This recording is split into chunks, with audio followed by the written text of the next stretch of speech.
Olá pessoal, Ellen aqui do canal Através da Bíblia e hoje nós vamos estudar Colossenses 3, de 8 a 10. E antes da gente começar o nosso estudo, eu queria pedir para você curtir esse vídeo, se inscrever no nosso canal, compartilhar esse vídeo para que mais pessoas sejam abençoadas além de nós e também ativar o sininho para ter a notificação quando vier novo vídeo do nosso canal, tá bom? Eu vou ler agora Colossenses 3, de 8 a 10, e ele fala de uma coisa bem interessante, bem do nosso dia a dia. Chama-se fofoca. Alguém já ouviu falar de fofoca por aí? Não? Pois então. A gente vai falar um pouco sobre fofoca hoje, tá bom? E está descrito aqui nesse texto, tá bom? Mas a Bíblia fala sobre fofoca? É isso que a gente vai descobrir, tá bom? Vou começar a leitura. Mas agora abandonem todas essas coisas: ira, indignação, maldade, maledicência e linguagem indecente no falar. Não mintam uns aos outros, visto que vocês já se despiram do velho homem com suas práticas e se revestiram do novo, o qual está sendo renovado em conhecimento, à imagem do seu Criador. Até aí. Então, eu acabei de ler Colossenses 3, de 8 a 10.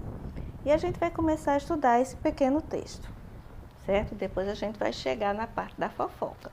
Fica aí que a gente vai falar sobre isso, tá bom? Então, aqui no versículo 8 diz: mas agora abandonem todas essas coisas.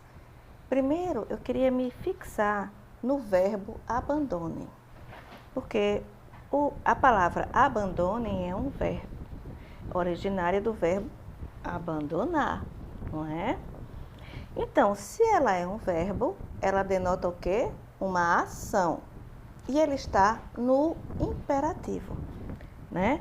Então, significa que é uma ordem, então é abandonem vocês. Se é uma ordem, quer dizer que Jesus está aqui, através do apóstolo Paulo, falando para a gente abandonar alguma coisa. Dá a ideia de que é algo voluntário e que é possível de fazer. E que não é opcional, uma vez que é uma ordem, não é? Então, mas agora abandonem todas essas coisas. E agora ele passa a dar uma listinha de coisas que a gente deve abandonar. A primeira coisa que ele fala aqui é ira. Eu olhei no dicionário e vou falar para vocês o que tem lá no dicionário a respeito de ira. O que é ira? É uma raiva. É um sentimento intenso e permanente de ódio, mágoa e rancor, gerado por uma ofensa. Então quer dizer que é um sentimento de raiva, um sentimento de rancor, um sentimento de mágoa, de ódio, e que é gerado por uma ofensa, dando origem a uma situação agressiva. Então, a ira gera agressividade. Então, é aquela raiva que você sente de uma coisa ou de uma pessoa que faz com que você tenha um impulso de agressividade. Então, isso é ira. E isso, a palavra está dizendo que a gente deve abandonar, né? A segunda palavra que ele fala aqui é indignação. Vamos ver o que significa indignação. É uma revolta, é um sentimento de oposição, um sentimento de cólera, provocado por uma circunstância injusta, indigna ou revoltante. Quer dizer, quando você é injustiçado, quando você é provocado, colocado numa circunstância de injustiça, aí você vem com o sentimento de indignação, né? Você se revolta com aquela coisa. E a Bíblia diz que a gente precisa abandonar esse sentimento de indignação, né? A terceira palavra que ele fala aqui é maldade. Vamos ver o que o dicionário diz sobre a maldade. O dicionário diz que é característica de quem é mal, mal com a letra L no final, né, que é o oposto de bem. né? É uma característica da pessoa má, cruel, ruim, perversa. É uma perversidade. É o sentimento de prejudicar ou ofender o outro. A Bíblia manda a gente abandonar tudo isso. E diz mais o dicionário, que é uma malícia, vontade de denegrir, sarcasmo. A Bíblia fala que tudo isso é maldade. Então, a gente tem que aprender a ser bom. A gente tem que ser bom e tem que abandonar a maldade. É o que a Bíblia está dizendo, né? E a quarta palavra que a Bíblia fala aqui é maledicência. Mas a maledicência eu vou falar no final, tá certo? Nós vamos falar da linguagem indecente no falar. O que é linguagem indecente no falar? É uma pessoa que é indecente, que fala coisas indecentes. Mas o que são coisas indecentes? O que é ser indecente? Indecente é uma pessoa com comportamento despudorado, que não tem pudor. Libertino, impróprio para certas ocasiões ou para todas as ocasiões. Inconveniente e não correto e até grosseiro. Então, nós não podemos ter uma linguagem despudorada. O que lembra isso? Palavrão, né?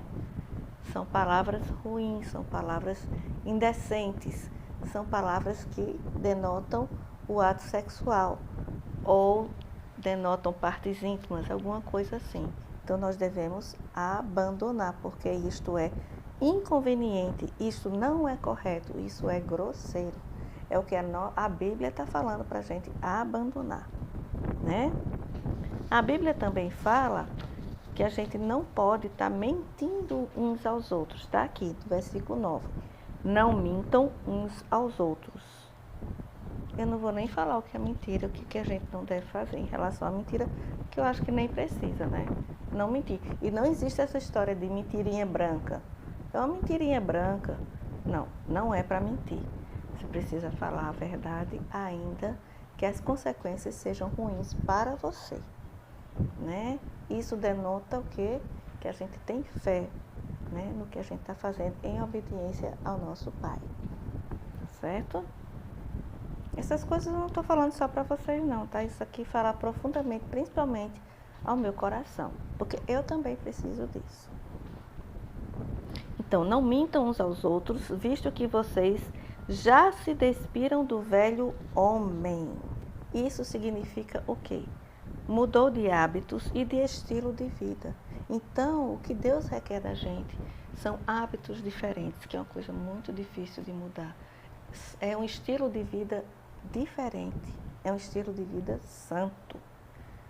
Certo? Significa que você deixou de praticar as coisas do velho homem, que são as coisas que aquela pessoa que você era antes de conhecer a Jesus, antes do Espírito Santo entrar no seu coração.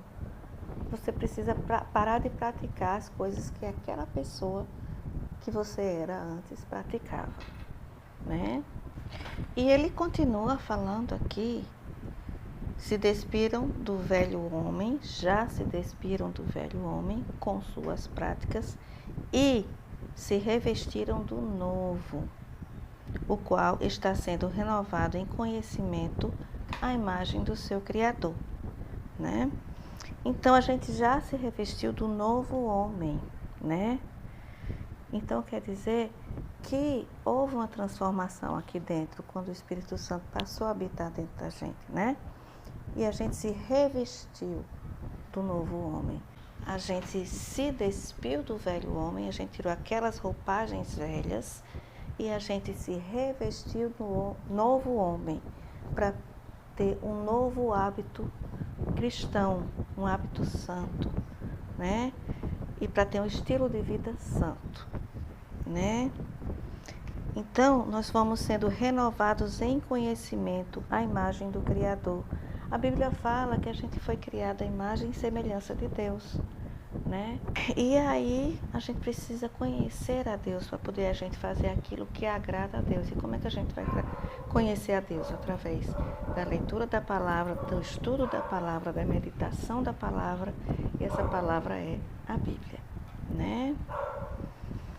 Então, queria dizer para vocês também que todas essas coisas, elas não são possíveis de serem realizadas e serem feitas se não for através de muita oração, de muita comunhão com Deus e de muito estudo da palavra, porque é o Espírito Santo que vai renovando o nosso coração e vai colocando a consciência bíblica, a consciência de conhecimento de Deus no nosso coração, através da palavra de Deus. E agora nós vamos falar sobre a maledicência. Então, a maledicência, o dicionário português diz que nada mais é do que fofoca. Então vamos ver o que é maledicência, o que é que o dicionário do português fala. Falar mal das outras pessoas, todo mundo que sabe que fofoca é isso, falar mal dos outros. Falar mal dos outros com intenção de denegrir. Muitas vezes a gente fala mal das outras pessoas com a intenção de denegrir aquela pessoa, né? De fazer outras pessoas se voltarem contra aquela pessoa, ou porque você está com raiva dela, ou porque você não gosta dela, por algum motivo. Mas seja qual for o motivo, você precisa abandonar a maledicência, ou seja, abandonar a fofoca, né? É difamar a outra pessoa, falar injuriosamente ou maldosamente de outra pessoa. O nome disso é fofoca e a Bíblia manda, com certeza, abandonar isso, porque isto é pecado e desagrada a Deus, certo? Espero que esse vídeo tenha edificado a sua vida, assim como edificou a minha, e que você curta esse vídeo, se inscreva no meu canal, compartilhe esse vídeo para que ele possa abençoar outras pessoas e também ativa aí o sininho para quando vier vídeo novo, você ficar sabendo, tá bom? Deus abençoe e até o próximo vídeo.